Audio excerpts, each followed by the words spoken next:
Health, agriculture, education, environment, social welfare, community development, cultural programs, music. all active right here. On Radioactive 90.4 megahertz. Get active! ನಮಸ್ಕಾರ ಸ್ನೇಹಿತರೆ, ನೀವು ಕೇಳ್ತಾ ಇದ್ದೀರಾ ಬೆಂಗಳೂರಿನ ಮೊಟ್ಟ ಮೊದಲ ಸಮುದಾಯ ಬಾನುಲಿ ಕೇಂದ್ರ 90.4 ಕಂಪನಾಂಕಗಳ ರೇಡಿಯೋ ಆಕ್ಟಿವ್. ಇದು department of media studies, Jain deemed to be university. ನಾನು ನಿಮ್ಮೊಂದಿಗಿರುವ ರೇಡಿಯೋ ಗೆಳತಿ ಆಶಾ ಅಂತ ಹೇಳ್ತಾ ಇಂದಿನ ನಮ್ಮ ಚಾಲಕರ ಶೋ ಕಾರ್ಯಕ್ರಮಕ್ಕೆ ತಮ್ಮೆಲ್ಲರಿಗೂ ಆತ್ಮೀಯವಾದ ಸ್ವಾಗತ, ಸುಸ್ವಾಗತ. ಸ್ನೇಹಿತರೆ, ನಮ್ಮ ಚಾಲಕರ ಶೋ ಕಾರ್ಯಕ್ರಮದಲ್ಲಿ ನಮ್ಮ ಜೊತೆ ರೋಜಾ ಅವರಿದ್ದಾರೆ.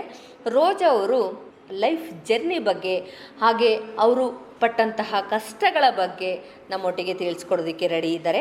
ಅವರು ಈ ಪೆಟ್ರಿಯಾ ಕಂಪ್ನಿಗೆ ಹೇಗೆ ಬಂದೆ, ನಾನು ಅದಕ್ಕಿಂತ ಮುಂಚೆ ಏನು ಕೆಲಸ ಮಾಡ್ತಾ ಇದ್ದೆ, ಮಾಡಬೇಕಾದ್ರೆ ಏನೆಲ್ಲ ಕಷ್ಟಗಳು ಎದುರಾಯಿತು, ಎಲ್ಲವನ್ನು ತಿಳಿಸ್ಕೊಡೋದಕ್ಕೆ ರೋಜಾ ಅವರು ನಮ್ಮೊಟ್ಟಿಗೆ ರೆಡಿ ಇದ್ದಾರೆ. ಸ್ನೇಹಿತರೆ, ಹಾಗಾದರೆ ಏನೆಲ್ಲ ತಿಳಿಸ್ಕೊಡ್ತಾರೆ ಅಂತ ಅವರನ್ನೇ ಕೇಳಿ ಬರೋಣ. ಬನ್ನಿ ಸ್ನೇಹಿತರೆ. ರೋಜಾ ಅವರೇ, ಕಾರ್ಯಕ್ರಮಕ್ಕೆ ಸ್ವಾಗತ. ಮೂಲತಃ ಯಾವ ಊರಿನವ್ರು ನೀವು? ಮೇಡಮ್ ನಮಸ್ಕಾರ. ನಾವು ಬಂದು ಬ್ಯಾಂಗ್ಳೂರಿಂದ. ನಾನು ಆಲ್ರೆಡಿ ಫಸ್ಟು ಮನೆ ಕೆಲಸ ಮಾಡ್ತಾಯಿದ್ದೆ. ಆಮೇಲೆ ನಾನು ಸ್ಕೂಲ್ ಬಿಟ್ಟೆ. ಮನೇಲಿ ಸ್ವಲ್ಪ ಪ್ರಾಬ್ಲಮ್ ಇತ್ತು. ಸರಿ, ಮನೆ ಕೆಲಸ ಮಾಡ್ತಾಯಿದ್ದೆ. ನೆಕ್ಸ್ಟು ನಾನು ಸೇಲ್ಸ್ ಮಾಡ್ತಾಯಿದ್ದೆ, ಬಟ್ಟೆ ಅಂಗಡಿಯಲ್ಲಿ ಸೇಲ್ಸ್ ಮಾಡ್ತಾಯಿದ್ದೆ. ನಮ್ಮಮ್ಮ ಹಾಸ್ಪಿಟ್ಲಲ್ಲಿ ಕೆಲಸ ಮಾಡ್ತಾಯಿದ್ರು. ಅಲ್ಲಿ ಬಂದು ನೀವು ಯಾಕೆ ಈ ಥರ ಕೆಲಸ ಮಾಡ್ತಾಯಿದ್ದೆ, ಇಲ್ಲಿ ಟ್ರೈನಿಂಗ್ ಕೊಡ್ತೀನಿ, ಇಲ್ಲಿ ನರ್ಸಿಂಗ್ ಮಾಡೋ ಅಂತ ಹೇಳಿದರು. ಅಲ್ಲಿ ಅವರು ಟ್ರೈನಿಂಗ್ ಕೊಟ್ಟರು, ನರ್ಸಿಂಗ್ ಮಾಡ್ತಾಯಿದ್ದೆ. ಸರಿ, ನಾನು ನರ್ಸಿಂಗ್ ಮಾಡಿದೆ, ನೈಟ್ ಶಿಫ್ಟು. ಬೆಳಿಗ್ಗೆ ಬಂದು ಸೇಲ್ಸ್ ಮಾಡ್ತಾಯಿದ್ದೆ. ಇವಾಗ ನಮ್ಮ ಸುಗಂಧಿ ಮ್ಯಾಮ್ ಬಂದು ನಮ್ಮ ಹತ್ರ ಮಾತಾಡಿದ್ರು, ಈ ಥರ ಡ್ರೈವಿಂಗ್ ಕೆಲಸ ಇದೆ, ನೀವು ಯಾರಾದ್ರು ಡ್ರೈವಿಂಗ್ ಕಲ್ಕೊಳ್ಳೋದ್ರೆ ಬಂದು ಮಾಡ್ಕೊಳ್ಳಿ ಅಂತ ಹೇಳಿದರು. ಅವರೇ ನಮಗೆ ಬಂದಿಲ್ಲ ಪೆಟ್ರಿಯೋ ಕಂಪನಿಯಿಂದ ಬಂದು ಮಾತಾಡ್ತಾಯಿದ್ರು ನನಗೆ. ಅವರು ನಮ್ಮ ಯಜಮಾನ್ರು ಕಲಿಸ್ಕೊಟ್ರು ಡ್ರೈವಿಂಗ್. ಮುಂಚೆ ನನಗೆ ಇಂಟ್ರೆಸ್ಟ್ ಬಂದು ಡ್ರೈವಿಂಗ್ ನಮ್ಮ ಯಜಮಾನ್ರಿಂದ ಬಂತು, ಕಲ್ತ್ಬೇಕು ಅಂತ ಬಂತು. ಅವ್ರು ಬಂದು ಸರಿ ಆಗಲಿ ನೀನು ಕಲ್ತ್ಕೊ ಅಂತ 1 ಅವರ್ ಕಲಿಸ್ಕೊಟ್ರು ನಮ್ಮ ಯಜಮಾನ್ರು. ಆಮೇಲೆ ಸುಗಂಧಿ ಮ್ಯಾಮ್ ಬಂದು ಇನ್ಫಾರ್ಮ್ ಮಾಡಿದ್ರು. ಸರಿ ಆಯಿತು, ನಾವು ಮಾಡೋಣ, ನಾವ್ಯಾಕೆ ಮಾಡಬಾರ್ದು, ನಾವು ಮಾಡೋಣ, ಎಲ್ಲ ಕೆಲಸನೂ ನಾವು ಮಾಡ್ಬೋದು, ಹೆಣ್ಮಕ್ಳೇನು ಸುಮ್ಮನೆ ಅಂತ ಇದು ಬಂದರು. ಡ್ರೈವಿಂಗ್ ಮಾಡೋಣ ಅಂತ ಇದು ಬಂದು ಇವಾಗ 2-3 ತಿಂಗಳು ಆಗ್ತಾ ಇದ್ದೆ. ಇವಾಗ ನಮ್ಗೆ ತುಂಬ ಸಂತೋಷ ಆಗಿದೆ. ನಾನು ಅಷ್ಟು ಮುಂಚೆ ಮನೆ ಕೆಲಸ ಮಾಡ್ತಾಯಿದ್ದೆ, ಇವಾಗ ನಾನು ಡ್ರೈವಿಂಗ್ ಕೆಲಸ ಮಾಡ್ತಾಯಿದ್ದೀನಿ. ನನಗೆ ತುಂಬ ಸಂತೋಷ ಇದೆ. ಎಲ್ಲ ಕೆಲಸ ನಾನು ಮಾಡ್ಬೋದು ಅಂತ ನನಗೆ ತುಂಬ ಖುಷಿ ಇದೆ. ಓಕೆ ರೋಜಾ ಅವರೇ, ಈಗ ಮನೆ ಕೆಲಸ ಮಾಡ್ತಾ ಇದ್ದಿ ಅಂತ ಹೇಳಿದ್ರಿ. ಹುಟ್ಟಿ ಬೆಳೆದಿದ್ದೆಲ್ಲ ಬ್ಯಾಂಗ್ಳೂರೇ? ಹೌದು ಮೇಡಮ್, ಹುಟ್ಟಿ ಬೆಳೆದಿದ್ದೆಲ್ಲ ಬ್ಯಾಂಗ್ಳೂರೇ ಆಗಿರೋದ್ರಿಂದ ಏನು ಎಜುಕೇಷನ್ ಮಾಡಿದ್ರಿ? ಮೇಡಮ್ ನಾನು ಬಂದು 7th ಸ್ಟ್ಯಾಂಡರ್ಡ್ ಬಿಟ್ಟೆ ಸ್ಕೂಲ್ ಲಾಸ್ಟು. ಯಾಕಂದರೆ ನಮ್ಮ ಮನೆ ಪ್ರಾಬ್ಲಮ್ ಹಂಗಿತ್ತು, ಅದರಿಂದ ನಾನು 7th ಸ್ಟ್ಯಾಂಡರ್ಡೇ ಮಾಡಿರೋದು. ಅದರಿಂದ ಬಿಟ್ಟು ಮನೆ ಕೆಲಸಕ್ಕೆ ಹೋಗಿದೆ. ಸರಿ, ಹಾಸ್ಪಿಟ್ಲ್ ಕೆಲಸ ಬಂದು ಅವ್ರು ನಮ್ಮ ಅಜ್ಜಿಯಿಂದ ಮಾಡ್ತಾಯಿದ್ರು. ಅವ್ರು ಬಂದು ಯಾಕೆ ಹಿಂಗೆ ಮನೆ ಕೆಲಸ ಮಾಡ್ತಾಯಿದ್ಯಾ, ಬಂದ್ಬಿಟ್ಟು ಟ್ರೈನಿಂಗ್ ಕೊಡ್ತೀನಿ ಅಂತ ಆ ಕಡೆಯಿಂದ ಟ್ರೈನಿಂಗ್ ಕೊಟ್ಟರು. ನರ್ಸಿಂಗ್ ಮಾಡ್ತಾಯಿದ್ದೆ, ಸೇಲ್ಸು, ಆ ಥರ ಈ ಥರ ಮಾಡ್ಕೊಂಡು ಬರ್ತಾಯಿದ್ದೆ. ಅಂದರೆ ಎಷ್ಟು ವರ್ಷಕ್ಕೆ ನೀವು ದುಡಿಯೋದಕ್ಕೆ ಸ್ಟಾರ್ಟ್ ಮಾಡಿದ್ರಿ? ಮೇಡಮ್ ನನಗೆ ಬಂದು 7 ವರ್ಷ. ನಾನು ಮನೆ ಕೆಲಸ ಹೋಗುವಾಗ ನನಗೆ ಪೂರ್ತಿ 7 ವರ್ಷ ಆಗಿತ್ತು. ಆವಾಗ ನಾನು 7 ವರ್ಷದ ಬಾಲ್ಯದಿಂದನೇ ನೀವು ಶುರು? ಹೌದು, ಮನೆ ಕೆಲಸ ಮಾಡುವಾಗಲೇ ನಾನು ಸ್ಕೂಲ್ ಓದ್ತಾ ಇದ್ದೆ. ಅಷ್ಟು ನಮ್ಮಮ್ಮ ತುಂಬ ಕಷ್ಟಪಟ್ಟರು ನಮ್ಮನ್ನ ಇದು ಮಾಡೋಕ್ಕೆ. ನಾವು 3 ಜನ, ನಮ್ಮ ಅಕ್ಕ ಒಬ್ಬರು ಇದ್ದಾರೆ, ನಮ್ಮ ತಮ್ಮ, ನಾವು 3 ಜನ ಇದ್ದೀವಿ. ಸರ್, ಆವಾಗಿಂದ ಮನೆ ಕೆಲಸ ಮಾಡ್ಕೊಂಡು ಸ್ಕೂಲ್ ಬರ್ತಾಯಿದ್ದೆ. ಆಮೇಲೆ ನಮ್ಮ ಅಮ್ಮನಿಗೆ ಸ್ವಲ್ಪ ಮೈ ಹುಷಾರಿಲ್ಲ. ಸರ್, ಹಂಗೆ ಟ್ರೈನಿಂಗ್ ಇಲ್ಲಿ ಹಾಸ್ಪಿಟ್ಲಲ್ಲಿ ಕೊಟ್ಟರು. ಪೂರ್ತಿ ಸ್ಕೂಲ್ ಬಿಟ್ಬಿಟ್ಟು ಹಾಸ್ಪಿಟ್ಲಿಗೆ ಬಂದ್ಬಿಟ್ಟು. ಹಾಸ್ಪಿಟ್ಲಲ್ಲೂ ನರ್ಸು ಟ್ರೈನಿಂಗ್ ಮಾಡಿದ್ರಿ ಅಂತ ಹೇಳಿದ್ರೆ, ಅದು ಯಾವ ರೀತಿ ಒಂದು ಖುಷಿ ಇತ್ತಾ ಅದರಲ್ಲೂ, ಅಥವಾ ಎಕ್ಸ್ಚೇಂಜ್ ಮಾಡಬೇಕು ಕೆಲಸ ಅನ್ನಿಸ್ತಾ ಇತ್ತಾ? ಮೇಡಮ್ ಅದು ನನಗೆ ತುಂಬ ಸಂತೋಷ ಇತ್ತು ಮೇಡಮ್. ನನಗೆ ತುಂಬ ಖುಷಿ ಇತ್ತು ಅದರಿಂದ. ಯಾಕಂದರೆ ಇವಾಗ ನಾನು ಓದಿಲ್ಲ, ನಾನು ಓದಿರೋದು ತಮಿಳ್ ಮೀಡಿಯಮ್ಮು, ಓದಿಲ್ಲ. ಇವಾಗ ಅವ್ರು ನಮ್ಮ ಅಜ್ಜಿ ನಮ್ಮ ತಾಯಿ ಮೂಲಕ ಗೊತ್ತಾಗಿತ್ತು ಅದು. ಆದ್ದರಿಂದ ನನಗೆ ತುಂಬ ಖುಷಿನೇ ಆಯಿತು. ಪರವಾಗಿಲ್ಲ, ನಾನು ಓದಿಲ್ಲ, ಅವರು ಟ್ರೈನಿಂಗ್ ಕೊಡ್ತಾರೆ, ನಾನು ಕಲ್ತ್ಕೋಬೇಕು, ಅದು ಯೂಸ್ ಮಾಡಬೇಕಂತ ನಾನು ಇದು ಮಾಡಿಕೊಂಡು ಅದು ತುಂಬ ಸಂತೋಷದಿಂದ ಮಾಡ್ತಾಯಿದ್ದೆ. ಓಕೆ, ಅದಾದಮೇಲೆ ಇದು ಹೇಗೆ ಪರಿಚಯ ಆಯಿತು? ಪೆಟ್ರಿಯೋ ಕಂಪನಿ ಬಂದು ನನಗೆ ಸುಗಂಧಿ ಮ್ಯಾಮಿಂದ ಪರಿಚಯ ಆಯಿತು. ಸುಗಂಧಿ ಮ್ಯಾಮ್ ಬಂದು ನಮ್ಮ ಮನೆ ಹತ್ರ ಸಗಾಯಿ ಮೇರಿ ಅಂತ ಒಬ್ರು ಇದ್ದಾರೆ, ಅವ್ರಿಗೆ ಬಂದು ಹೇಳಿದರು. ಸಗಾಯಿ ಮೇರಿ ನಮ್ಮ ಹತ್ರ ಹೇಳಿದರು. ಅವ್ರು ನಾನು ಬರುವಾಗ ಅವ್ರು ಮೇಡಮ್ ಬಂದಿದ್ದರು, ಸುಗಂಧಿ ಮ್ಯಾಮು. ಅವರಿಂದ ನಾನು ಮಾತಾಡಿಬಿಟ್ಟು ಈ ಕಂಪನಿಗೆ ಬಂದಿದ್ದೀನಿ, ಜಾಯಿನ್. ಈಗ ಸ್ಟಾರ್ಟಿಂಗು ನಿಮಗೆ ಡ್ರೈವರು ಅಂದರೆ ತುಂಬ ಇಂಟ್ರೆಸ್ಟ್ ಇತ್ತು? ಹೌದು ಮೇಡಮ್. ಕಾರೆಲ್ಲ ಕಲ್ತಿದ್ರ ಮುಂಚೆನೆ? ಏನಿಲ್ಲ ಮ್ಯಾಮ್, ನಮ್ಮ ಅಪ್ಪ ಡ್ರೈವರು, ನಮ್ಮ ಮನೇಲಿ ನಮ್ಮ ತಮ್ಮ ಡ್ರೈವರು, ಎಲ್ಲ ಡ್ರೈವರೇ ಇದ್ದಾರೆ. ನನಗೆ ತುಂಬ ಇಷ್ಟ ಡ್ರೈವಿಂಗ್ ಕಲ್ತ್ಕೋಬೇಕು ಅಂತ, ತುಂಬ ಇಷ್ಟ ನನಗೆ. ಆಮೇಲೆ ಎಲ್ಲಿ ಹೋಗೋಕ್ಕಾಗಿಲ್ಲ. ಸರ್, ನಮ್ಮ ಯಜಮಾನ್ರು ಕಾರು ಓಡಿಸ್ತಾ ಇದ್ರು, ಅವ್ರ ಹತ್ರ ಕೇಳಿದೆ ನಾನು, ನನಗೆ ಟ್ರೈನಿಂಗ್ ಕೊಡೋ ಅಂತ. ಬೇರೆ 1 ಅವರ್ ಕೊಟ್ಟರು ಅಷ್ಟೇ. ಓಕೆ. ನೀನು ಓಡಿಸ್ತೀಯಾ ಓಡಿಸಂತ ಬೇರೆ 1 ಅವರ್ ಕೊಟ್ಟರು. ಪೂರ್ತಿ ಆ ಇಂಟ್ರೆಸ್ಟ್ ನನಗೆ ಕೂತ್ಕೊಂತು. ಯಾವುದೇ ಒಂದು ಕೆಲಸ ಆಗಲಿ ನಮ್ಮಲ್ಲಿ ಇಂಟ್ರೆಸ್ಟು ಮತ್ತು ಕಾನ್ಫಿಡೆಂಟ್ ಇದ್ದರೆ ಆಟೋಮೆಟಿಕ್ಕಾಗಿ ಅದು ಕಲ್ತ್ಬಿಡ್ತೀವಿ ಬೇಗ ಅಲ್ವಾ. ಅಂದರೆ ಹಸ್ಬೆಂಡು ತುಂಬ ಸಪೋರ್ಟ್ ಇದೆ ನಿಮಗೆ? ಹೌದು ಮ್ಯಾಮ್. ಫ್ಯಾಮಿಲಿ ಎಲ್ಲ ಯಾವ ರೀತಿ? ಮ್ಯಾಮ್ ಎಲ್ಲ ಚೆನ್ನಾಗಿದ್ದಾರೆ ಮ್ಯಾಮ್. ಫ್ಯಾಮಿಲಿ ಎಲ್ಲ ತುಂಬ ಸಪೋರ್ಟ್ ಕೊಡ್ತಾ ಇದೆ. ಈ ಕೆಲಸ ಆ ಕೆಲಸ ಅಂತ ಏನಿಲ್ಲ, ನೀನು ಏನು ಮಾಡ್ತೀಯೋ ಸಂತೋಷ ಇದ್ದರೆ ನೀನು ಮಾಡು ಅಂತ ಹೇಳ್ತಾರೆ. ಆ ಥರ ಏನೂ ಇದಿಲ್ಲ ನನಗೆ. ಓಕೆ, ಈಗ ಹೆಣ್ಮಕ್ಳು ಡ್ರೈವಿಂಗ್ ಕಲಿಯೋದು ಅಂದರೆ ಈಸಿ ಅಲ್ಲ, ಯಾಕಂದರೆ ಮುಂಚೆ ಎಲ್ಲನೂ ಬರೀ ಗಂಡು ಮಕ್ಳಿಗೆ ಮಾತ್ರ ಸೀಮಿತ ಆಗಿತ್ತು. ಈಗ ಸಾಕಷ್ಟು ಜನ ಡ್ರೈವಿಂಗ್ ಡಿಪಾರ್ಟ್ಮೆಂಟಲ್ಲಿದ್ದಾರೆ. ಆವಾಗ ನಾವು ಬೆರಳೆಣಿಕೆ ಅಷ್ಟು ನೋಡ್ಬೋದಿತ್ತು ಅಷ್ಟೇ, ಒಂದು 5 ಜನ 6 ಜನ ಈ ಥರ ಬ್ಯಾಂಗ್ಳೂರಲ್ಲಿ. ಈಗ ತುಂಬಾ ನಾವು ಡ್ರೈವಿಂಗ್ ಡಿಪಾರ್ಟ್ಮೆಂಟಲ್ಲಿ ಕೆಲಸ ಮಾಡೋರನ್ನ ನೋಡ್ತಾ ಇದ್ದೀವಿ. ಓನಾಗಿ ಕಲಿಯೋದು ಬೇರೆ, ಓನಾಗಿ ಎಲ್ಲರೂ ಓಡಿಸ್ತಾರೆ ಓನಾಗಿ, ಬಟ್ ವರ್ಕು ಅದನ್ನೇ ಮಾಡ್ಕೊಂಡು ತುಂಬ ರೇರ್ ಇತ್ತು. ಈಗ ಬರ್ತಾ ಬರ್ತಾ ಬರ್ತಾ ತುಂಬ ಜನ ಇಂಟ್ರೆಸ್ಟ್ ತೋರಿಸ್ತಾ ಇದ್ದಾರೆ. ಅದ್ರ ಬಗ್ಗೆ ಹೇಳೋದಾದರೆ ಏನು ಹೇಳೋಕ್ಕೆ ಇಷ್ಟಪಡ್ತೀರಾ? ಅಂದರೆ ಈಗ ಸಪೋಸ್ ಏನಪ್ಪ ಅಂದರೆ, ಈಗ ಎಷ್ಟೋ ಹೆಣ್ಮಕ್ಳು ನಾನು ಓದಿಲ್ಲ, ನನಗೆ ಯಾವ ಕೆಲಸನೂ ಸೀಮಿತ ಇಲ್ಲ, ಯಾವ ಕೆಲಸನೂ ಬರಲ್ಲ ಅಂತ ಹೆಣ್ಮಕ್ಳಿಗೆಲ್ಲ ಹೇಳೋದಾದರೆ? ಮೇಡಮ್, ಓದಿಲ್ಲ ಅಂದ್ರೋದು ಅದು ಸೆಕೆಂಡ್ರಿ ಅಲ್ಲ. ಇವಾಗ ನಾವು ದುಡಿಬೇಕಂದ್ರೆ ನಾವು ಯಾವ ಕೆಲಸ ಆದರೂ ಮಾಡ್ಬೋದು. ಡ್ರೈವಿಂಗ್ ಫೀಲ್ಡ್ ಬಂದು ಇಂಟ್ರೆಸ್ಟ್ ಸಿಗ್ಬಿಟ್ರೆ ಡ್ರೈವಿಂಗ್ ಬರ್ಬೋದು ನಾವು. ಇವಾಗ ಜೆಂಟ್ಸ್ ಮಾತ್ರ ಮಾಡಬೇಕಂತ ಏನಿಲ್ಲ ಅದರಲ್ಲಿ, ಲೇಡೀಸ್ ಮಾಡ್ಬೋದು. ಕಷ್ಟಪಡಬೇಕಂದ್ರೆ ಯಾವ ಕೆಲಸ ಬೇಕಾದರೂ ಮಾಡ್ಬೋದು. ಕಂಪಲ್ಸರಿ ಓದಿಲ್ಲ ಅಂತ ಅದು ಇಕ್ಕೇಬಾರ್ದು. ನಾನು ಈ ಕೆಲಸ ಮಾಡ್ತೀನಿ ಅಂತ ಬಂದರೆ ಕಂಪಲ್ಸರಿ ಎಲ್ಲರಿಗೂ ಕೆಲಸ ಸಿಗುತ್ತೆ. ಓಕೆ, ಆ ಥರ. ಇವಾಗ ನನ್ನಿದೆ ಅಂದರೆ ನಾನು 7th ಸ್ಟ್ಯಾಂಡರ್ಡ್ ಓದಿದ್ರು, ಅದು ಫಸ್ಟು ನಾನು ತಮಿಳ್ ಮೀಡಿಯಮೇ ಓದಿರೋದು. ಇವಾಗ ನನಗೆ ಸೇಲ್ಸ್ ಗೊತ್ತು, ನಾನು ನರ್ಸಿಂಗ್ ಮಾಡ್ತಾಯಿದ್ದೀನಿ, ಇವಾಗ ಡ್ರೈವಿಂಗ್ ಮಾಡ್ತಾಯಿದ್ದೀನಿ. ನನಗೆ ಲ್ಯಾಂಗ್ವೇಜ್ ಬೇರೆ ತಮಿಳ್ ಗೊತ್ತಾಗಿತ್ತು. ಇವಾಗ ನಾನು 4 ಲ್ಯಾಂಗ್ವೇಜ್ ಕಲ್ತಾಯಿದ್ದೀನಿ. ಮಲಯಾಳ ಗೊತ್ತು ನನಗೆ, ತಮಿಳು, ಕನ್ನಡ, ತೆಲುಗು ಈ ಥರ ನನಗೆ ಬರ್ತಾಯಿದ್ದೆ. ಇವಾಗ ನಾನು ಹಾಸ್ಪಿಟ್ಲ್ ಕೆಲಸ ಬಂದು ನಾನು ಕೇರಳದ್ದು, ಅಲ್ಲಿಂದ ನನಗೆ ಇವಾಗ ಮಲಯಾಳ ಗೊತ್ತು. ಆ ಥರ ಇರುತ್ತೆ ಮೇಡಮ್ ನನಗೆ. ಓಕೆ, ಅಂದರೆ ಈಗ ಈ ಒಂದು ಕಂಪ್ನಿಗೆ ಜಾಯ್ನ್ ಆಗಬೇಕು ಅಂದರೂ ಕೂಡ ಭಾಷೆ ಕೂಡ ಇಂಪಾರ್ಟೆಂಟ್, ಕಂಪಲ್ಸರಿ ಮೇಡಮ್. ಭಾಷೆ ಬೇಕಾಗಿದೆ. ಆದರೆ ಈ ಕಂಪನಿ ಬಂದು ನಮಗೆ ಪರವಾಗಿಲ್ಲ ಮೇಡಮ್, ನಮಗೆ ಎಲ್ಲ ಸಪೋರ್ಟ್ ಕೊಡ್ತಾ ಇದ್ದಾರೆ. ನಮ್ಮ ಕಂಪನಿಯವರಿಂದ ತುಂಬ ಸಪೋರ್ಟ್ ಕೊಡ್ತಾ ಇದ್ದಾರೆ. ಯಾರು ಬಿಟ್ಕೊಡ್ತಾರಲ್ಲ, ಲ್ಯಾಂಗ್ವೇಜ್ ಇಲ್ಲ ಅಂತ ಇಲ್ಲ, ಅವ್ರ ಲ್ಯಾಂಗ್ವೇಜ್ ಇಲ್ಲ ಅಂದ್ರೂ ಈ ಥರ ಮಾತಾಡಿ ಅಂತ ಹೇಳ್ಕೊಡ್ತಾ ಇದ್ದಾರೆ. ನಮ್ಗೆ ತುಂಬ ಸಪೋರ್ಟ್ ಕೊಡ್ತಾ ಇದ್ದಾರೆ ಕಂಪನಿಯವರು. ಯಾರು ಡ್ರೈವಿಂಗ್ ಬಂದಿಲ್ಲ ಅಂದರೆ ಡ್ರೈವಿಂಗ್ ಕಲಿಸ್ತಾರೆ. ಹೌದು, ಹೆಲ್ಪಿಂಗ್ ಮಾಡೋರಿಗೆ ಅದಕ್ಕೂ ಟ್ರೈನಿಂಗ್ ಕೊಡ್ತಾ ಇದ್ದಾರೆ, ಮತ್ತು ಲ್ಯಾಂಗ್ವೇಜ್ಗೂ ಟ್ರೈನಿಂಗ್ ಕೊಡ್ತಾರೆ. ಎಲ್ಲ ಒಂಥರ ಹೆಣ್ಮಕ್ಳಿಗೆ ಮಾಡಿಸಿದ ಕಂಪ್ನಿ ಅಂತಲೇ ಹೇಳ್ಬೋದು ಅಲ್ವಾ ಮೇಡಮ್. ಇವಾಗ ನಮ್ಮ ಕಂಪನಿ ಬಂದು ಹೆಣ್ಮಕ್ಳು ಅಂತ ನೋಡ್ತಾ ಇಲ್ಲ, ಇವ್ರು ಬೆಳಿಬೇಕು ಅಂತ ನೋಡ್ತಾ ಇದ್ದಾರೆ. ಹೆಣ್ಮಕ್ಳು ಅಂದ್ರೆ ಒಂದು ಸ್ಥಾನ ಕೊಟ್ಟಿದ್ದಾರೆ ಅವರು. ಇವ್ರಿಗೆ ಏನು ಗೊತ್ತಿಲ್ಲ ಅಂತ ಅವರು ಇದು ಮಾಡಿಲ್ಲ. ಇವ್ರಿಗೆಲ್ಲ ಗೊತ್ತಾಗಬೇಕು, ಯಾರ ಹತ್ರ ಹೆಂಗೆ ಮಾತಾಡಬೇಕು, ಹೆಂಗೆ ಕಲಿಬೇಕು, ಇವ್ರು ಹೆಂಗೆ ಆಚೆ ಹೋಗ್ಬಿಟ್ಟು ಬರ್ತಾರೆ ಅಂತ ಎಲ್ಲ ಇವ್ರಿಗೆ ಗೊತ್ತಾಗಬೇಕು ಅಂತ ಆ ಥರ ಒಂದು ಸಪೋರ್ಟ್ ಕೊಡ್ತಾ ಇದ್ದಾರೆ ನಮ್ಮ ಕಂಪ್ನಿಯಿಂದ. ಏನು ಇದು ಮಾಡ್ತಾ ಇಲ್ಲ, ಮಾತಾಡೋ ರೀತಿ ಕಲಿಸ್ಕೊಡ್ತಾ ಇದ್ದಾರೆ. ಹೆಂಗೆ ಹೋಗಬೇಕು, ಹೆಂಗೆ ಬರಬೇಕು, ಏನೇನು ಮಾಡಬೇಕಂತ ಏನೂ ಗೊತ್ತಿಲ್ಲ ಅಂದ್ರೂ ಎಲ್ಲ ಕಲ್ತ್ಕೊಡ್ತಾ ಇದ್ದಾರೆ. ನಮ್ಮ ಕಂಪ್ನಿ ತುಂಬ ಸಪೋರ್ಟಿಗಿದೆ. ಓಕೆ, ಈಗ ನೀವು ಮನೆ ಕೆಲಸ ಅಂದರೆ ಸ್ವಲ್ಪ ಸ್ಯಾಲ್ರಿ ಇರುತ್ತೆ, ಅಷ್ಟು ಬರ್ತಾ ಇರಲ್ಲ. ಇದು ಸಡನ್ನಾಗಿ ಇವಾಗ ನೀವು ಜಾಸ್ತಿ ಸ್ಯಾಲ್ರಿ ಅಂದರೆ ಸ್ಯಾಲ್ರಿ ಏನು ಕೊಡ್ತಾರೆ ಇಲ್ಲಿ ಮೇಡಮ್? ಇದು ಬಂದು ನಮಗೆ ಫಿಕ್ಸ್ ಸ್ಯಾಲ್ರಿ ಬಂದು 16,000 ರೂಪಾಯಿ ಹೇಳಿದ್ದಾರೆ. ನಮಗೆ ಇನ್ಸೂರೆನ್ಸ್ ಸಿಗುತ್ತೆ, ಮತ್ತು ನಮಗೆ ಇವಾಗ ಒಂದೊಂದು ಕೇಸ್ ಹೋಗಿದ್ರೆ ಆ ಕೇಸ್ ಮೇಲೆ ಡಿಫೆಂಟ್ ನಮ್ಗೆ ಸಿಗುತ್ತೆ. ಆ ಥರ ಅಮೌಂಟು ಇವಾಗ ಫಿಕ್ಸು ಅಂದರೆ ಮ್ಯಾಮ್ ಅಂದರೆ ಒಂದು 20,000 ಮೇಲೆ ಬರ್ಬೋದು. ಆ ಥರ ಬರುತ್ತೆ ನಿಮಗೆ. ಓಕೆ, ಎಷ್ಟು ಖುಷಿ ಇದೆ ಕಮ್ಮಿ ಸ್ಯಾಲ್ರಿಯಿಂದ ಜಾಸ್ತಿ ಸ್ಯಾಲ್ರಿಗೆ ಬಂದಾಗ ಪ್ರತಿಯೊಬ್ಬರಿಗೂ? ಕಂಪಲ್ಸರಿ ನನಗೆ ತುಂಬ ಖುಷಿ ಇದೆ. ಇವಾಗ ನಾನು ಮುಂಚೆ ತಗೋವಾಗ 1,000 ರೂಪಾಯಿ ತೊಗೊಂಡಿದ್ದೆ. ಆಮೇಲೆ ಸೇಲ್ಸ್ ಬರುವಾಗ ನಾನು 800 ರೂಪಾಯಿ ತೊಗೊಂಡಿದ್ದೆ. ಹಾಸ್ಪಿಟಲಲ್ಲಿ 18 ತೊಗೊಂಡಿದ್ದೀನಿ. ಇವಾಗ ನನಗೆ 20 ಬರುತ್ತೆ ಅಂದರೆ ಅದು ತುಂಬ ಖುಷಿ ಆಗ್ತಾಯಿದೆ ನನಗೆ. ಯಾಕಂದರೆ ನಾವು ದುಡಿಬೇಕು, ನಮ್ಮ ಕಷ್ಟ ನಮಗೆ ಇದಾಗಬೇಕಂತ ತುಂಬ ಸಂತೋಷ ಆಗ್ತಾಯಿದೆ. ಸರಿ, ಇದು ಮಾಡ್ತಾಯಿದ್ದೀವಿ ಅಷ್ಟೇ. ಮಕ್ಕಳಿದ್ದಾರಾ? ಇಲ್ಲ ಮ್ಯಾಮ್, ಮಕ್ಕಳಿಲ್ಲ. ಏನು ಹೊಸ ಜೋಡಿನ? 4 ವರ್ಷ ಆಗಿದೆ ಮದುವೆ. 4 ವರ್ಷ ಆಗಿದೆ ಮದುವೆ ಆಗಿ. ಮಗು ಇದೆಯಾ? ಮಗು ಮಾಡ್ಕೋಬೇಕು ಅನ್ನೋ ಇದೆ ಮ್ಯಾಮ್ ಮಗು.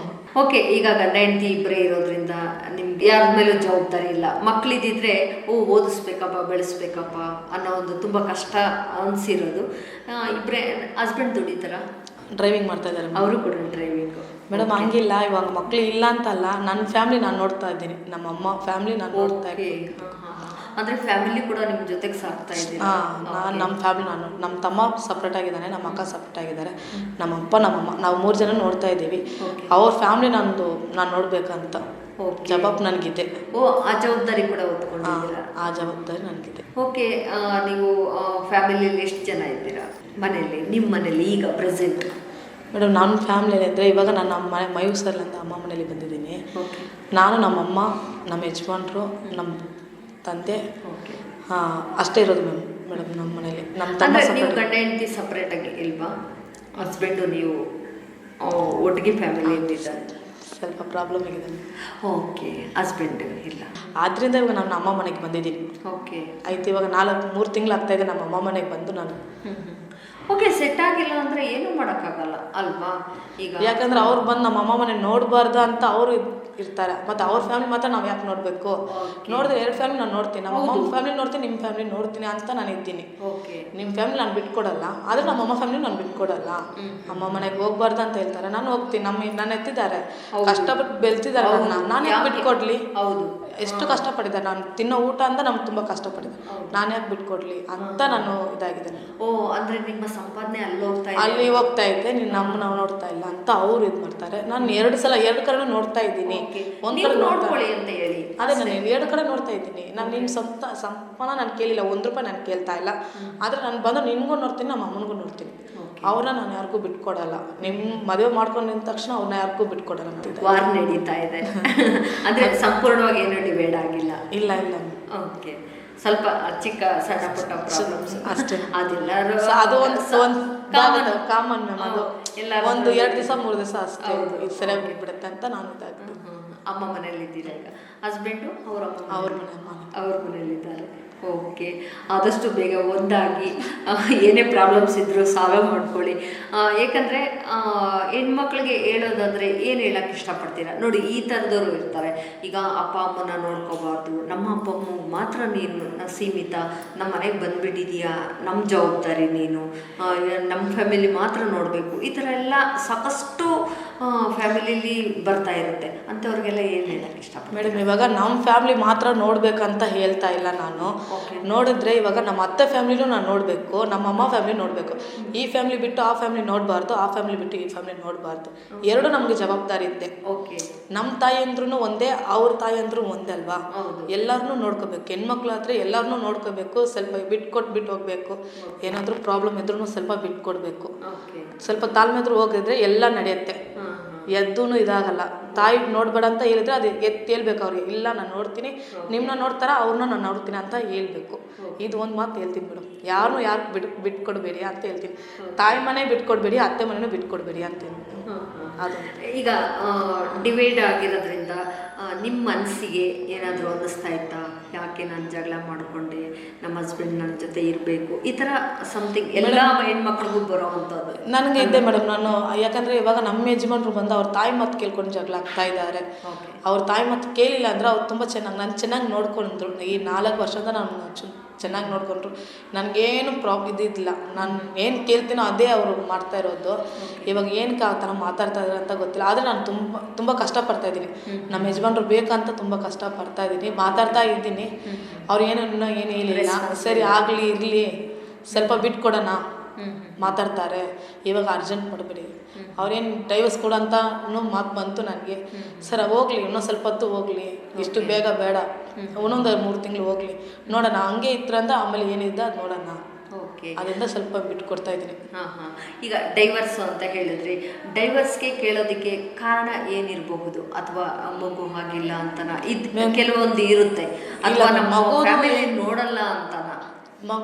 ಮಗುದು ಏನು ಪ್ರಾಬ್ಲಮ್ ಆಗಿಲ್ಲ, ಅದು ಸ್ವಲ್ಪ ಪರ್ಸ್ನಲ್ ವಿಷಯ ಇತ್ತು. ಅದರಿಂದ ಮನೆ ಪ್ರಾಬ್ಲಮ್ದು ಸ್ವಲ್ಪ ಪರ್ಸ್ನಲ್ ಇತ್ತು, ಅದರಿಂದ ಸ್ವಲ್ಪ ಮಾತಿದಾಗಿದೆ. ಓಕೆ. ಆದರೆ ಮಗುದು ಮೇಮ್ ಅದೇ ನಾನು ಹೇಳ್ತೇನೆ, ನಮ್ಮ ಯಜಮಾನ್ರು ಬಂದು ನಾನು ಹೇಳ್ದೆ, ನನಗೆ ಇವಾಗ ಮಗು ಬೇಡ, ನಾನು ದುಡಿಬೇಕು, ನಾನು ಕಷ್ಟಪಡಬೇಕು, ನನಗೆ ಸಾಲ ಇದೆ, ನಾನು ಕಂಪಲ್ಸರಿ ನಾನು ದುಡಿಬೇಕು, ನಾನು ನೋಡಬೇಕು, ನಮ್ಮ ಅಪ್ಪ ನಮ್ಮ ಅಮ್ಮನ ನೋಡ್ತೀನಿ ಅಂತ. ಸರಿ ಆಯಿತು, ನೀನು ದುಡಿ, ನೀನು ಕಷ್ಟಪಡು, ನೀನು ತೀರಿಸ್ಕೊ ಎಲ್ಲ ಅಂತ ನಾನು ತುಂಬ ಸಪೋರ್ಟ್ ನಮ್ಮ ಯಜಮಾನ್ರು ಕೊಟ್ಟಿರೋದು ನನಗೆ. ಓಕೆ. ನೀನು ಕೆಲಸ ಮೇಲೆ ಹೋಗು, ಮಾಡು, ಏನು ಮಾಡ್ತೀಯ ಮಾಡು, ನಾನು ನಿನ್ಗೆ ಸಪೋರ್ಟ್ ಕೊಡ್ತೀನಿ ಅಂತ ಅವ್ರು ನನಗೆ ಸಪೋರ್ಟ್ ಕೊಟ್ಟಿರ್ತ ಮೇಲೆ ನಾನು ಈ ಕೆಲಸಕ್ಕೆ ಬಂದಿರೋದು. ಇವಾಗ ಬಂದು ಸ್ವಲ್ಪ ಮನೇಲಿ ಏನೋ ಪ್ರಾಬ್ಲಮ್ ಅಂತ ನನಗೆ ಅರ್ಥ ಆಗ್ತಾ ಇಲ್ಲ. ಸ್ವಲ್ಪ ಹೋಗ್ಲಿ, ಸ್ವಲ್ಪ ಬಿಟ್ಕೊಡೋಣ, ಅವ್ರು ಇದು ಮಾಡ್ತಾರಲ್ಲ, ಸ್ವಲ್ಪ ಬಿಟ್ಕೊಡೋಣ, ನೋಡೋಣ ಆಮೇಲೆ ಅಂತ ಬಿಟ್ಟಿದ್ದೀನಿ. ಓಕೆ. ಇನ್ ಕೇಸ್ ಈಗ ಅವ್ರಿಗೆ ಅವ್ರ ಮೇಲೆ ತುಂಬ ಆಸೆ ಇದ್ದು ನನಗೆ ಬಿಟ್ಕೊಡೋಕ್ಕೆ ಆಗಲ್ಲ, ಅವರು ಡಿವೋರ್ಸ್ ಕೇಳ್ತಾ ಇದ್ದಾರೆ ಅಂದಾಗ ನಿಮ್ಮ ಮನಸ್ಥಿತಿ ಬಿಟ್ಕೊಡೋಕ್ಕೆ ರೆಡಿ ಇರುತ್ತಾ ಅಥವಾ? ಮೇಡಮ್ ಇವಾಗ ಅವ್ರ ಸಂತೋಷ ಇದ್ದಂತೆ ನಾನು ಬಿಟ್ಕೊಡ್ತೀನಿ ಮೇಡಮ್. ಅವ್ರಿಗೆ ಯಾವ ಲೈಫ್ ಸಂತೋಷ ಸಿಗುತ್ತೆ ಅಂತೆ ಆ ಲೈಫ್ ನಾನು ಬಿಟ್ಕೊಡ್ತೀನಿ. ಓಕೆ, ನಾನು ಅದು ಹೇಳಿದ್ದೆ ನಮ್ಮ ಯಜಮಾನ್ರಿಗೆ ಹೇಳಿದ್ದೀನಿ, ನೀನು ಬೇರೆ ಮದುವೆ ಮಾಡ್ಕೊತೀಯಾ ನಾನು ಬಿಟ್ಕೊಡ್ತೀನಿ. ಆದರೆ ನಾನು ಡೈವರ್ಸ್ ಕೋರ್ಟಿಗೆ ಬಂದು ಕೊಡಲ್ಲ, ಏನು ಪ್ರಾಬ್ಲಮ್ ನಾನು ಮಾಡಲ್ಲ. ಓಕೆ, ಮ್ಯೂಚುವಲ್ ಆಗಿ ನಾನು ಹೆಂಗೆ ಬಂದು ನಾನು ಮದುವೆ ಮಾಡ್ಕೊಂಡ್ರು ಹಂಗೆ ಬಂದು ನಾನು ನಿಮ್ಗೆ ಹೇಳ್ಬಿಟ್ಟು ಹೋಗ್ತೀನಿ ಅಷ್ಟೇ. ಓಕೆ, ನಾನು ಡೈವರ್ಸ್ ಕೊಡಲ್ಲ. ಅದು ಬಂದು ನಾನು ಚಿಂತನೆ ಹಾಕಲ್ಲ ಅದು. ಆದರೆ ನಿನ್ಗೇನು ಸಂತೋಷ, ನೀನು ನನ್ನ ಬಿಟ್ಟು ಹೋಗ್ತೀಯಾ, ಹೋಗು ಸಂತೋಷ, ಮದುವೆ ಮಾಡ್ಕೊತೀಯ ಸಂತೋಷ, ನಾನು ಬಿಟ್ಕೊಡ್ತೀನಿ. ನಾನು ಇವಾಗಲೂ ಹಂಗೆ ಹೇಳ್ತೀನಿ ಮೇಡಮ್, ಇಲ್ಲ ಬಾ ನನಗೆ ಬೇರೆ ಮದುವೆ ಮಾಡಿಕೊಡು ಅಂತೀಯ, ನಾನೇ ಬಂದು ಮಾಡ್ಕೊಡ್ತೀನಿ, ಓಕೆ, ನೀನು ಸಂತೋಷ ಆಗಿರು ಅಂತೀನಿ ನಾನು. ಓಕೆ, ಏನು ಹೇಳ್ತಾರೆ ಅದಕ್ಕೆ? ಅವರು ನಾನು ಯಾಕೆ ಬೇರೆ ಮದುವೆ ಮಾಡ್ಕೋಬೇಕು, ನೀನು ಇದೆಯಾ ತಾನೆ, ಅದು ಅವ್ರು ಆ ಮಾತು ಒಂದು ಹೇಳ್ತಾ ಇದ್ದಾರೆ ಮೇಡಮ್. ನೀನಿದ್ಯಾ, ನಾನು ಬೇರೆ ಮದುವೆ ಮಾಡ್ಕೋಬೇಕಂತ ಅವಶ್ಯಕತೆ ಇಲ್ಲ, ನನಗೆ ಯಾಕೆ ಮದುವೆ, ನನಗೆ ಮಗು ಬೇಕಂದ್ರೆ ನೀನೇ ಇದೆಯಾ, ನನಗೆ ಎಂತಿ ಬೇಕಂದ್ರೆ ನೀನೇ ಇದೆಯಾ, ನನಗೆ ಯಾಕೆ ಮದುವೆ, ಏನಿಲ್ಲ ಸ್ವಲ್ಪ ಹೊತ್ತು ಇರು ನೋಡೋಣ. ಸರಿ ಆಯಿತು ನೋಡೋಣ, ಸ್ವಲ್ಪ ಹೊತ್ತು ನೋಡೋಣ. ತಾಳಿದವನು ಬಾಳಿಯಾನ ಅಂತ ಗಾದೆನೇ ಇದೆ.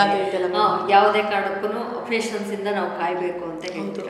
ಓಕೆ, ನಿಮ್ಮ ಮೂಲಕ ಸಾಕಷ್ಟು ಫ್ಯಾಮಿಲಿಲಿ ಏಳು ಬೀಳುಗಳಾಗಿರ್ಬೋದು, ಮತ್ತು ತುಂಬಾ ಮನೆ ಕೆಲಸ ಎಲ್ಲ ಮಾಡಿ ಕಷ್ಟಪಟ್ಟಿದ್ದೀನಿ ಅಂತ ಹೇಳಿದ್ರಿ. ನಿಮ್ಮ ಮೂಲಕ ಹೇಳೋದಾದರೆ ಹೆಣ್ಮಕ್ಳಿಗೆ ಏನು ಹೇಳೋಕ್ಕೆ ಇಷ್ಟಪಡ್ತೀರಾ? ಅಂದರೆ ಈಗ ಎಷ್ಟೋ ಜನ ಡ್ರೈವಿಂಗ ಅದು ನಮಗೆ ಶೂಟ್ ಆಗಲ್ಲಪ್ಪ ಅಂತಾರೆ, ನಾವು ಕಲಿಯೋಕ್ಕೆ ಭಯ ಅಂತಾರೆ. ಎಷ್ಟೋ ಜನ ಆ ಕೆಲಸ ನಮಗೆಲ್ಲ ಅದೇನಿದ್ರು ಗಂಡು ಮಕ್ಳಿಗೆ ಸೆಟ್ ಆಗುತ್ತೆ, ನಮಗೆ ಸೆಟ್ ಆಗಲ್ಲ ಅಂತಾರೆ. ಅಂಥವ್ರಿಗೆ ನಿಮ್ಮ ಕಡೆಯಿಂದ ಹೇಳೋದಿಲ್ಲ. ಏನಂದರೆ ಇವಾಗ ನನಗೆ ತುಂಬ ಪ್ರಾಬ್ಲಮ್ ಇತ್ತು. ಸರಿ, ಅದೇ ನಾನು ಹೇಳ್ದಲ್ಲ, ಎಲ್ಲ ಕೆಲಸ ಮಾಡಿ ಬಿಟ್ಟಿದ್ದೀನಿ ನಾನು, ಗಾರ ಕೆಲಸವರೆಗೂ ನಾನು ಮಾಡಿ ಬಿಟ್ಟಿದ್ದೀನಿ ನಾನು. ಯಾಕಂದರೆ ಅಷ್ಟು ನನಗೆ ಪ್ರಾಬ್ಲಮ್ ಇತ್ತು. ಡ್ರೈವಿಂಗ್ ಫೀಲ್ಡು ಸೆಟ್ ಆಗಲ್ಲ ಅಂತ ಇಲ್ಲ, ಮಾಡಬೇಕು, ಇದಾಗತ್ತೆ ನಮಗೆ ಅಂದರೆ ಕಂಪಲ್ಸರಿ ಆಗುತ್ತೆ. ಸೆಟ್ ಆಗಲ್ಲ ಅಂತ ಅಲ್ಲ, ಯಾಕೆ ಜೆಂಟ್ಸ್ ಮಾತ್ರ ಮಾಡಬೇಕಾ, ಲೇಡೀಸ್ ಮಾಡೋಕ್ಕಾಗಲ್ವಾ? ಮಾಡ್ಬೋದು, ಲೇಡೀಸ್ ಪೂರ್ತಿ ಮಾಡ್ಬೋದು. ಜೆಂಟ್ ಏನು ಒಂದು ಪ್ರಾಬ್ಲಮ್ ಇದ್ದರೆ ಅವ್ರ ಪರ್ಸ್ನಲ್ ಪ್ರಾಬ್ಲಮ್ ಇರುವಾಗ ಸ್ವಲ್ಪ ಅಡ್ಜಸ್ಟ್ಮೆಂಟ್ ಆಗಲ್ಲ ಗಾಡಿ, ಅದು ಹೀಟ್ ಅಂತ ಸ್ವಲ್ಪ ಇದಾಗಲ್ಲ. ಆದರೆ ಏನು ಪ್ರಾಬ್ಲಮ್ ಇಲ್ಲ ಮೇಡಮ್, ಎಲ್ಲ ಹೆಣ್ಮಕ್ಳಿಗೂ ಗಾಡಿ ಸೆಟ್ ಆಗುತ್ತೆ. ಇವಾಗ ನಾವು ಮಾಡ್ತಾ ಇದೀವಿ, ನಮಗೆ ಸೆಟ್ ಆಗ್ತಾ ಇದೆ ಗಾಡಿ. ಓಕೆ ರೋಜಾ ಅವರೇ, ಈಗ ಸಾಕಷ್ಟು ಕಷ್ಟ ಬಿದ್ದಿದ್ದೀರಾ ಲೈಫಲ್ಲಿ, ಇನ್ನು ಮುಂದೆನೂ ಕೂಡ ನಿಮಗೆ ಒಳ್ಳೆ ಗಳಿಗೆಗಳು ಬರಲಿ, ಮತ್ತು ಒಳ್ಳೆ ಕಂಪ್ನಿಲಿ ಜಾಯಿನ್ ಆಗಿದ್ದೀರಾ, ಇನ್ನೂ ಹೆಚ್ಚು ಸ್ಯಾಲ್ರಿ ತಗೊಳ್ಳೋಷ್ಟು ಇಂಪ್ರೂವ್ಮೆಂಟ್ ಆಗಿ ಚೆನ್ನಾಗಿ ಹೆಣ್ಮಕ್ಳಿಗೊಂದು ಮಾದರಿಯಾಗಿ ಅಂತ ನಾನು ಕೂಡ ಹೇಳ್ತಾ ಇಷ್ಟೆಲ್ಲ ಮಾಹಿತಿ ತಿಳಿಸ್ಕೊಟ್ಟಿದ್ದಕ್ಕೆ ಧನ್ಯವಾದಗಳು. Thank you. ಕೇಳಿದ್ರಲ್ಲ ಸ್ನೇಹಿತರೆ, ಇದುವರೆಗೂ ನಮ್ಮ ಜೊತೆ ರೋಜಾ ಅವರು ಮನೆ ಕೆಲಸ ಮಾಡಿದೆ. ಸ್ಟಾರ್ಟಿಂಗಲ್ಲಿ ನಾನು ಮನೆ ಕೆಲಸ ಮಾಡಬೇಕಾದ್ರೆ ಅದರಲ್ಲಿ ಕಮ್ಮಿ ಸ್ಯಾಲ್ರಿ ಬರ್ತಾಯಿತ್ತು. ಮನೆ ಕೆಲಸ ಮಾಡಬೇಕಾದ್ರೆ ಕೇವಲ ನನಗೆ ಅವಾಗ 7 ವರ್ಷ. ಅಂತಹ ಮೂಮೆಂಟಲ್ಲಿ ನಮ್ಮ ಮನೆ ಪರಿಸ್ಥಿತಿಯಿಂದ ನಾನು ಓದಲಿಕ್ಕೆ ಆಗಲಿಲ್ಲ. ಹಾಗಾಗಿ ಮನೆ ಕೆಲಸಕ್ಕೆ ಹೋಗ್ತಾ ಇದ್ದೆ. ಅದಾದ ನಂತರ ನಾನು ನರ್ಸಿಂಗ್ ಕೆಲಸ ಮಾಡ್ತಾ ಇದ್ದೆ. ಇನ್ನೂ ಜಾಸ್ತಿ ಅಮೌಂಟ್ ಬರುತ್ತಲ್ಲ ಅಂತೇಳ್ಬಿಟ್ಟು ಆ ನರ್ಸಿಂಗ್ ಕೆಲಸದಲ್ಲೂ ನಾನು ಸುಮಾರು ಅಮೌಂಟನ್ನು, ಸುಮಾರು 10,000ದಿಂದ 18,000 ಅಮೌಂಟನ್ನು ನೋಡ್ತಾ ಇದ್ದೆ. ಅದಾದ ನಂತರ ನನಗೆ ಈ ಒಂದು ಡ್ರೈವಿಂಗ್ ಫೀಲ್ಡಲ್ಲಿ ನನಗೆ ಎಲ್ಲೋ ಒಂದು ಕಡೆ ಆಸಕ್ತಿ, ಅಟ್ರ್ಯಾಕ್ಟಿವ್ ಅಂತಲೇ ಹೇಳ್ಬೋದು. ಆ ಆಸಕ್ತಿ ಅನ್ನೋದು ನಾನು ಡ್ರೈವಿಂಗ್ ಕಲಿಬೇಕು ಅಂತ ನನ್ನ ಮನಸ್ಸಲ್ಲಿ ಇತ್ತು. ಆ ಒಂದು ಇದರಿಂದ ನನ್ನ ಹಸ್ಬೆಂಡು ಕೂಡ ಡ್ರೈವರ್ ಆಗಿರೋದ್ರಿಂದ ನನಗೆ ಅವಾಗವಾಗ ಟಚ್ ಅಪ್ ಕೊಡ್ತಾಯಿದ್ರು. ಅವರು ಕೊಟ್ಟಿದ್ದ ಒಂದು ಕಲಿಕೆಯಿಂದ ಮತ್ತು ನನಗೆ ಆಸಕ್ತಿ ಇರೋದ್ರಿಂದ ಈ ಪೆಟ್ರಿಯೋದಲ್ಲಿ ಈ ಥರ ಒಂದು ಆಫರ್ ಸಿಕ್ತು ನನಗೆ. ಅವರೇ ಡ್ರೈವಿಂಗ್ ಕಲಿಸ್ಬಿಟ್ಟು ಕೆಲಸವನ್ನು ಕೊಡ್ತಾರೆ. ಒಂದು ಮಾಹಿತಿ ಸುಗಂಧಿ ಅವರು ನನಗೆ ತಿಳಿಸಿದಾಗ ಇಂತಹ ಆಫರ್ ಬೇರೆ ಕಡೆ ಎಲ್ಲೂ ಸಿಗಲ್ಲ ಅಂತ ನಾನು ತಕ್ಷಣ ಇಮಿಡಿಯೇಟ್ಲಿ ಬಂದು ಜಾಯಿನ್ ಆದೆ. ನನಗೆ ಎಲ್ಲೋ ಒಂದು ಕಡೆ ತುಂಬ ಖುಷಿ ಇದೆ. ಸಾಕಷ್ಟು ಕಲಿಸ್ಕೊಟ್ಟಿದೆ ಈ ಪೆಟ್ರಿಯೋ ಕಂಪ್ನಿ.